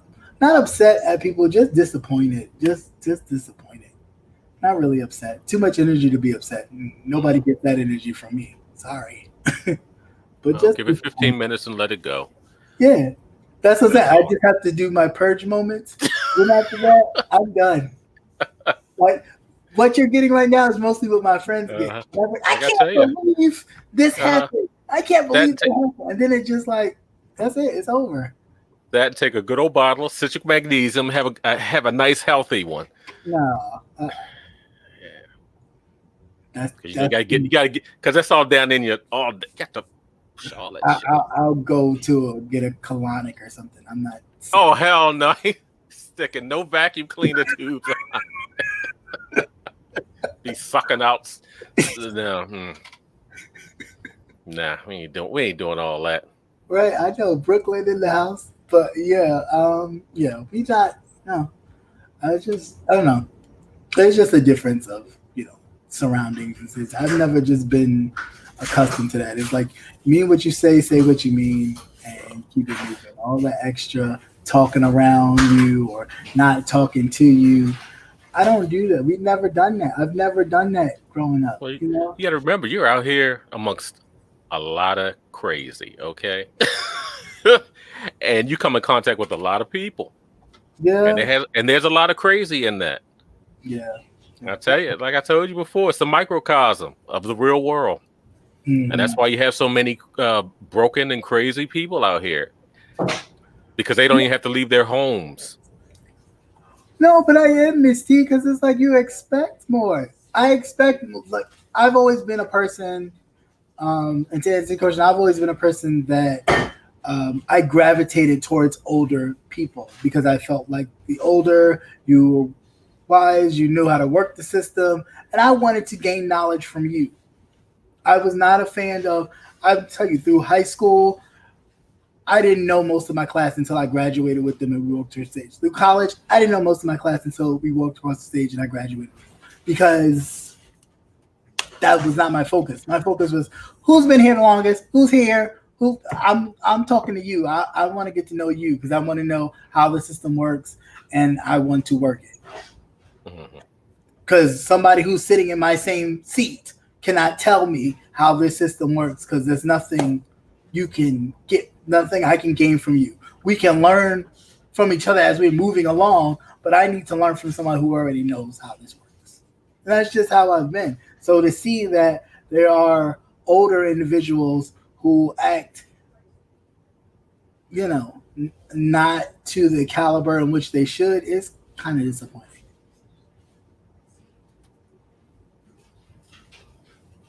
You said a whole word, a lot of crazy. Yeah.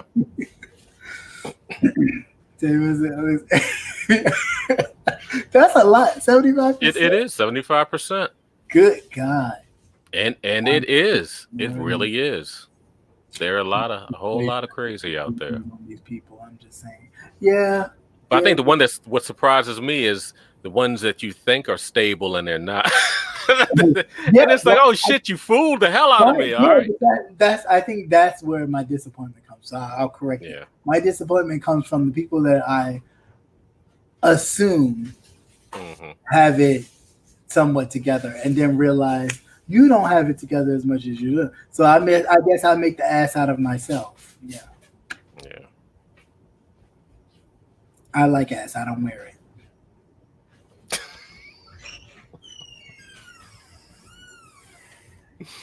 Yeah, batshit crazy. Cray. Just crazy. But anyway, this was fun. And you feel lighter?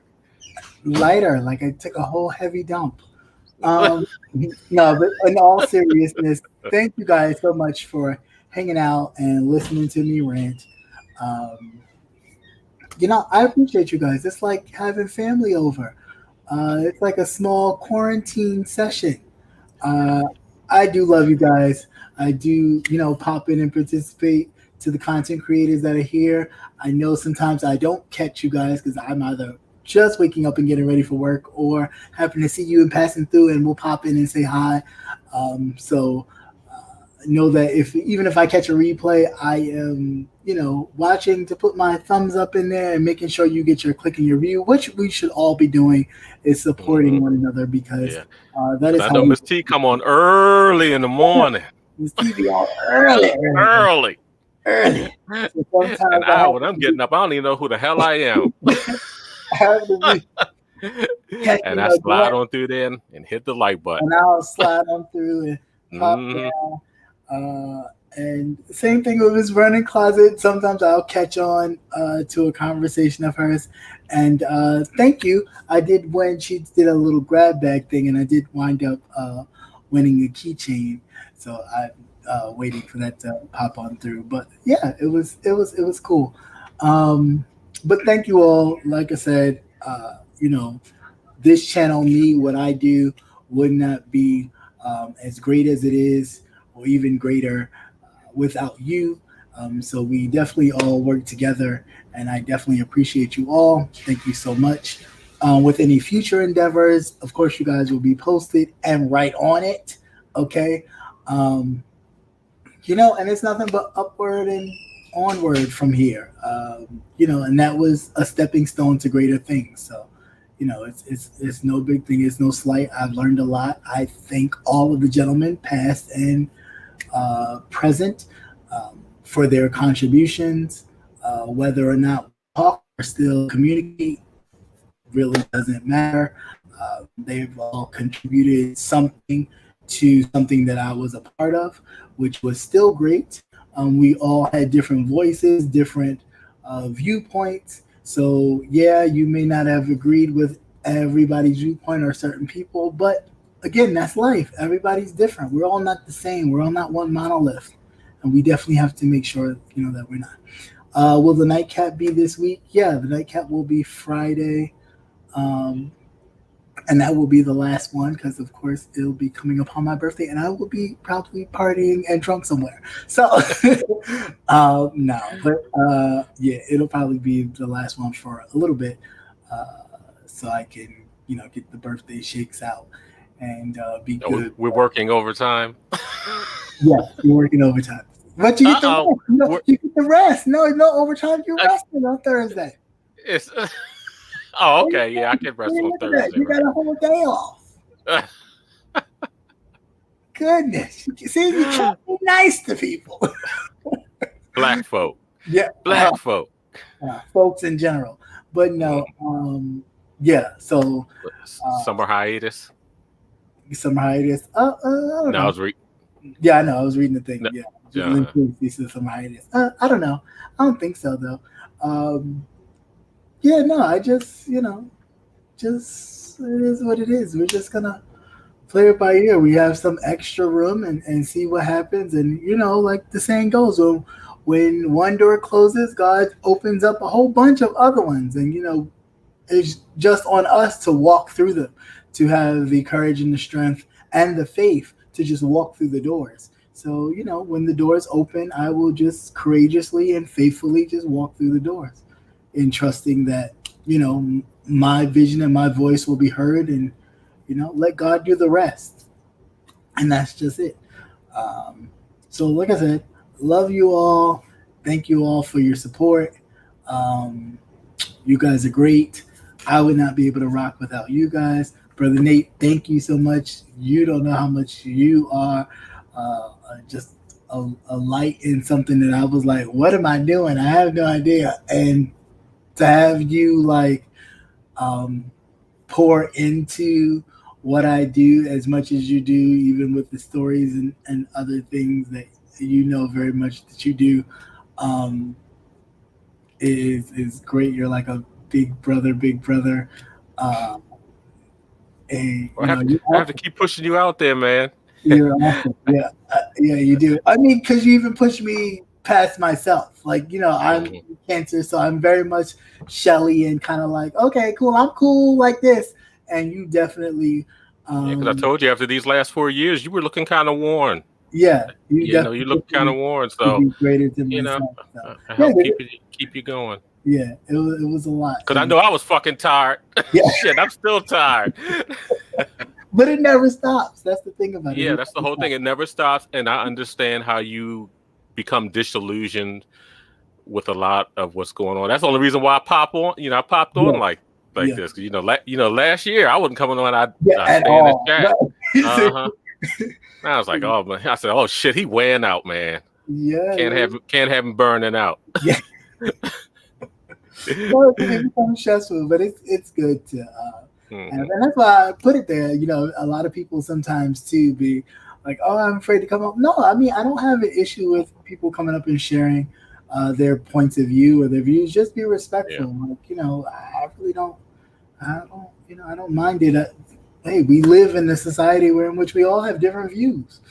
But most of all, as long as you're moisturized, that's all that matters. So make sure you keep your dryness your dryness to yourself, and you make sure you pump when you come around here, because otherwise you're not invited. Hey YB, how you doing? Yeah, what's going on, YB? Nice to see you. So just when you see me, I'll be here at Cap Hill, and no love lost. We'll continue to keep the train moving and keep it informing and entertaining and moisturizing everywhere we can, and pumping. No pumps needed, Len. Yeah. Well, for some it's necessary, but yes. Some look a little flatulent, some a little wet noodle, but not a tight grip, but some of us have to. Yeah. Some of us. Yeah.